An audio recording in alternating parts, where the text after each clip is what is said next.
बिस्मिल्लाहिर्रहमानिर्रहीम। आज हम लेके आए हैं कोर्स एडेक्स की तरफ से ऑर्गेनिक केमिस्ट्री में reactivity of aldehyde and ketone. Aldehyde और कीटोन याद रखिए ये कार्बोनाइल कंपाउंड है, और अगर कार्बोनाइल के दोनों साइड पे कार्बोनाइल कार्बन के दोनों साइड पे हाइड्रोजन हो तो इसको हम मिथेनॉल कहते हैं या इसको हम फॉर्मल्डिहाइड कहते हैं। अगर कार्बोनाइल ग्रुप के एक साइड पे मिथाइल ग्रुप है या कार्बन है या अल्काइल ग्रुप है, तो दूसरे साइड पे हाइड्रोजन है तो इसको हम इथेनॉल कहते हैं या एसिटल्डिहाइड कहते हैं। जबकि कार्बोनाइल ग्रुप के दोनों साइड पे अगर अल्काइल ग्रुप है, मिथाइल है, तो इसको प्रोपेनॉन या एसीटोन कहा जाता है। अब हम आते हैं reactivity of aldehyde and ketone, लेकिन उससे पहले हम जाते हैं एक्सप्लेन करते हैं कि हमारे पास ईथीन है, और ईथीन में जो है आप देख रहे हैं कि दोनों साइड पे डबल बॉन्ड जो है वो कार्बन है और कार्बन जो है वो नॉन पोलर पाई बॉन्ड है। तो यहाँ कार्बन और कार्बन के दरमियान नॉन पोलर पाई बॉन्ड है और ये लोकलाइज पाई बॉन्ड है, तो ये एक किस्म का न्यूक्लियोफाइल हो गया।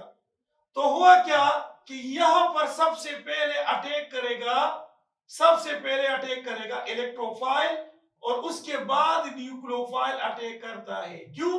क्योंकि ये पाई इलेक्ट्रॉन जो है जहां मौजूद होते हैं वो न्यूक्लियोफाइल होता है, लेकिन यहां याद रखिए ये पाई इलेक्ट्रॉन या पाई बॉन्ड जो है वो लोकलाइज है और नॉन पोलर है। इस वजह से जब भी आपके पास नॉन पोलर पाई बॉन्ड हो और वो लोकलाइज हो तो सबसे पहले इलेक्ट्रोफाइल ऐड होता है, उसके बाद न्यूक्लियोफाइल ऐड होगा, और यहां पर होता है फिर क्या, इलेक्ट्रोफिलिक एडिशन रिएक्शन होता है। लेकिन अगर हम बेंजीन को देखें और बेंजीन में देखें तो यहां पर भी कार्बन कार्बन के दरमियान अल्टरनेट डबल और सिंगल बॉन्ड होता है, लेकिन ये पाई इलेक्ट्रॉन जो होते हैं ये आपके पास डीलोकलाइज है। तो जब डीलोकलाइज है लेकिन पाई इलेक्ट्रॉन है तो ये भी न्यूक्लियोफाइल होगा, और ये नॉन पोलर पाई बॉन्ड है और डीलोकलाइज है। इस वजह से सबसे पहले यहां पर क्या होता है, यहां पर इलेक्ट्रोफिलिक सब्स्टिट्यूशन रिएक्शन होता है। इलेक्ट्रोफिलिक सब्स्टिट्यूशन रिएक्शन, यहां से ये इलेक्ट्रोफाइल चला जाएगा और दूसरा इलेक्ट्रोफाइल यहां पर आएगा। ये इलेक्ट्रोफाइल इस क्लोरीन न्यूक्लियोफाइल के साथ रिएक्शन करके HCl बनाता है। तो मतलब इसका ये है कि यहां पर इलेक्ट्रोफाइल एक रिमूव हो जाएगा, उसकी जगह दूसरा इलेक्ट्रोफाइल आ जाएगा। लेकिन अल्डिहाइड के केस में फॉर्मल्डिहाइड हो या एसिटल्डिहाइड हो या दोनों कीटोन, दोनों साइड पे कार्बन हो या दोनों साइड पे मिथाइल ग्रुप है, तो याद रखिए ये आपके पास है पोलर पाई बॉन्ड। ये देखिए पोलर है, क्योंकि यहां ऑक्सीजन की इलेक्ट्रोनेगेटिविटी ज्यादा है तो ये यहां से ये पाई इलेक्ट्रॉन शिफ्ट होके ऑक्सीजन की तरफ चला जाएगा, तो यहां पर इलेक्ट्रोफिलिक कार्बन आएगा और ऑक्सीजन जो है पोर्शन यहां पर नेगेटिव चार्ज आएगा। इस सूरत में आप देखें जब आपके पास पोलर पाई बॉन्ड हो तो न्यूक्लियोफाइल का अटैक फर्स्ट होता है, उसके बाद जो है वो इलेक्ट्रोफिलिक का अटैक होता है। इस वजह से इसको हम कहते हैं कि न्यूक्लियोफिलिक एडिशन रिएक्शन, यहां लिखते हैं न्यूक्लियोफिलिक एडिशन रिएक्शन। तो हमारे पास अल्डिहाइड और कीटोन में न्यूक्लियोफिलिक एडिशन रिएक्शन होता है। ये हाइड्रोजन साइनाइड है, याद रखिए जब हाइड्रोजन साइनाइड हो तो साइनाइड पे आपके पास नेगेटिव चार्ज है और यहां पॉजिटिव चार्ज है। तो देखिए ये न्यूक्लियोफाइल है और यहां पर पोलर पाई बॉन्ड है। जब पोलर पाई बॉन्ड हो न्यूक्लियोफाइल अटैक करेगा फर्स्ट, न्यूक्लियोफाइल फर्स्ट, तो यहां पर न्यूक्लियोफाइल ऐड होगा, उसके बाद इलेक्ट्रोफाइल, और बनाएगा क्या, फॉर्मल्डिहाइड साइनोहाइड्रिन। फॉर्मल्डिहाइड साइनोहाइड्रिन बनाता है। इस तरह से आपके पास यहां पर एसिटल्डिहाइड में CH3 ये कार्बोनाइल ग्रुप में ऑक्सीजन और ऑक्सीजन मोर इलेक्ट्रोनेगेटिव है, तो ये पाई इलेक्ट्रॉन को अपनी तरफ खींचेगा, तो यहां पर पोलैरिटी प्रोड्यूस होती है। इस सूरत में आपके पास न्यूक्लियोफाइल फर्स्ट अटैक करेगा कार्बोकेटाइन पे और हाइड्रोजन जो है ऑक्सीजन पे। तो सबसे पहले न्यूक्लियोफाइल ऐड होगा, उसके बाद इलेक्ट्रोफाइल, और यहां पर आएगा एसिटाल्डिहाइड साइनोहाइड्रिन। इस तरह से अगर कार्बोनाइल ग्रुप के दोनों साइड पे अल्काइल ग्रुप हो यानी मीथाइल है, तो ये भी पोलर पाई बॉन्ड है, तो यहां पर भी साइनाइड ग्रुप फर्स्ट अटैक करेगा और उसके बाद हाइड्रोजन अटैक करेगा। तो यहां पर भी न्यूक्लियोफिलिक एडिशन रिएक्शन होता है।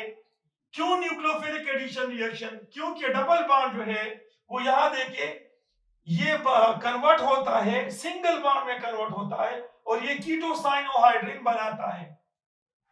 अब ये सवाल पैदा होता है कि किसकी रिएक्टिविटी ज्यादा है? सबसे ज्यादा रिएक्टिव जो है वो फॉर्मल्डिहाइड है, उसके बाद एसिटल्डिहाइड है और उसके बाद आपके पास कीटोन है। अब एसिटल्डिहाइड फॉर्मल्डिहाइड क्यों है? देखिए अगर हम कीटोन को देखें तो कीटोन के पास दो मीथाइल ग्रुप है और हाइपर कंजुगेशन की वजह से ये इलेक्ट्रॉन डोनर है, इंडक्टिव इफेक्ट की वजह से भी ये इलेक्ट्रॉन डोनर है। तो देखिए अगर ये इलेक्ट्रॉन दे देता है तो ये कार्बोकेटाइन खत्म होता है, और जब कार्बोकेटाइन खत्म होता है तो यहां पर ये न्यूक्लियोफाइल इस कार्बोकेटाइन के ऊपर अटैक नहीं कर सकता है, अगर करेगा तो ये टाइम कंज्यूमर है, इसकी रिएक्टिविटी कम होगी। लेकिन अगर एसिटल्डिहाइड को देखें तो यहां पर एक मीथाइल ग्रुप है, एक हाइड्रोजन है, तो मीथाइल ग्रुप इलेक्ट्रॉन डोनर है इंडक्टिव इफेक्ट की वजह से भी और हाइपर कंजुगेशन की वजह से भी, तो होगा क्या? ये पॉजिटिव खत्म करता है। लेकिन यहां दो अल्काइल ग्रुप है, ये ज्यादा इसको खत्म करता है, ये थोड़ा सा कम, तो एसिटल्डिहाइड की रिएक्टिविटी ज्यादा। जबकि आपके पास फॉर्मल्डिहाइड है, तो फॉर्मल्डिहाइड में आप देख सकते हो कि यहां पर कोई अल्काइल ग्रुप नहीं है, तो यहां पर इंडक्टिव इफेक्ट और हाइपर कंजुगेशन नहीं होता है, इसलिए कि अगर हाइपर कंजुगेशन होता या इंडक्टिव इफेक्ट होता तो ये मोर स्टेबल होता, लेकिन ये अनस्टेबल है, ये मोर रिएक्टिव है।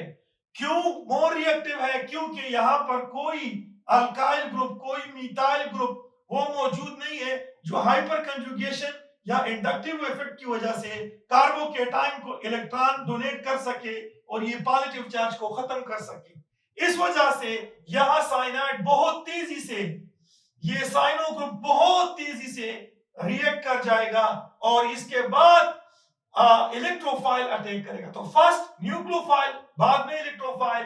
तो अगर हम रेड के एतबार से लेते हैं तो हम कहते हैं कि ये विद इन सेकेंड ये रिएक्शन प्रोसीड होता है, और अगर हम इसको देखें तो ये टाइम थोड़ा सा 5 to 10 मिनट सपोज देता है, और ये बहुत ज्यादा टाइम कंज्यूमर है। तो हमारे पास ये हुआ कि फॉर्मल्डिहाइड मोर रिएक्टिव है एसिटल्डिहाइड से, और एसिटल्डिहाइड मोर रिएक्टिव है देन कीटोन से। अब एक और फैक्टर है, और वो फैक्टर क्या है? स्टीरिक हाइड्रेंस। स्टीरिक हाइड्रेंस की वजह से यहां बल्कि ग्रुप अटैच है, CH3 बल्कि ग्रुप है, और बल्कि ग्रुप की वजह से अगर ये इसके पास आता है तो बल्कि ग्रुप इसको रिपेल करता है और इस साइनाइड को छोड़ता नहीं है ताकि वो कार्बोकेटाइन के ऊपर अटैक कर सके। जबकि अगर फॉर्मल्डिहाइड में हम देखें तो यहां पर कोई बल्कि ग्रुप नहीं है। अब नहीं है तो क्या होगा? साइनाइड इजीली यहां अटैक कर सकता है और इसकी रिएक्टिविटी जो है वो ज्यादा होती है। Okay, thank you for watching this video. Allah Hafiz.